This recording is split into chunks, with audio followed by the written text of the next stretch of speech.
राम राम दोस्तों आइए आज मैं आप लोग को एक और ऐसी बात बताती हूँ जो शायद आप लोग को मालूम भी होगा और नहीं भी मालूम होगा। तो अगर जिसको मालूम है उसके बारे में तो चलो अच्छी बात है कि मालूम है, तो बहुत अच्छी बात है, और जिसको नहीं मालूम है उसको मैं बताती हूँ। तो दोस्तों ये बात है गंगा और माता पार्वती की। तो आप सभी को मालूम है कि माता गंगा और माता पार्वती दोनों बहनें हैं, लेकिन ये दोनों बहनें कैसे हुई? तो ऐसे हुई दोस्तों कि माता पार्वती हिमालय की पुत्री हैं और माता गंगा जो है हिमालय से ही उत्पत्ति हुई है उनकी।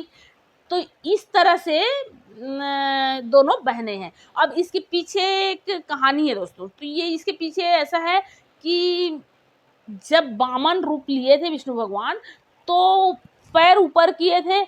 तो जब वो पैर ऊपर किए थे तो ब्रह्मा जी ने उनका पैर धोया था और उस धोए हुआ पैर को अपने कमंडल में रख लिया था, धोया हुआ जल को।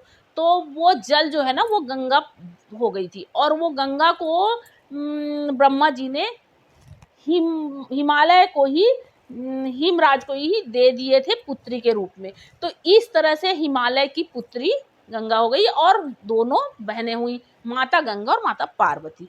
तो जब माता गंगा और माता पार्वती बहनें हो गई, लेकिन अब उन दोनों के बीच में जो झगड़ा था वो था भोलेनाथ को लेके। तो वो दोनों में इसीलिए झगड़ा भी हो गया। तो जब क्या है कि माता पार्वती भी शिव जी से विवाह करना चाहती थी, माता गंगा भी शिव जी से विवाह करना चाहती थी, लेकिन पार्वती तो भाई कई जन्मों से उनकी थी ना, तो वो तो माता पार्वती से ही होना था उनका शादी।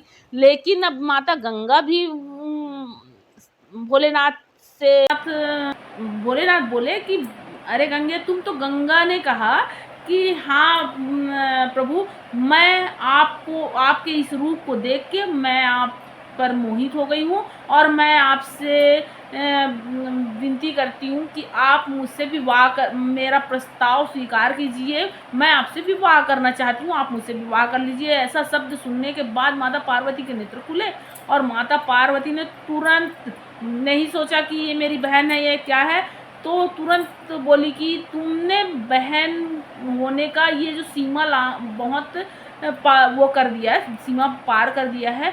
अब तुम मेरी बहन कहलाने के लायक नहीं हो, लेकिन हो तो बहन।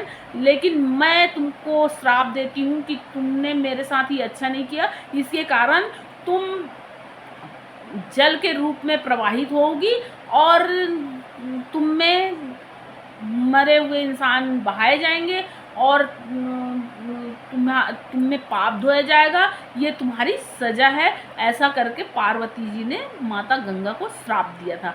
तो इतना ही मैं जानती हूँ दोस्तों, इतना ही मैं आप लोगों को बताई। आगे का भी कुछ बात पता चलेगा तो अवश्य बताऊंगी। और ये जो आप लोगों को बताई, ये आप लोग को जानकारी कैसी लगी ये आप लोग कमेंट करके ज़रूर बताइएगा।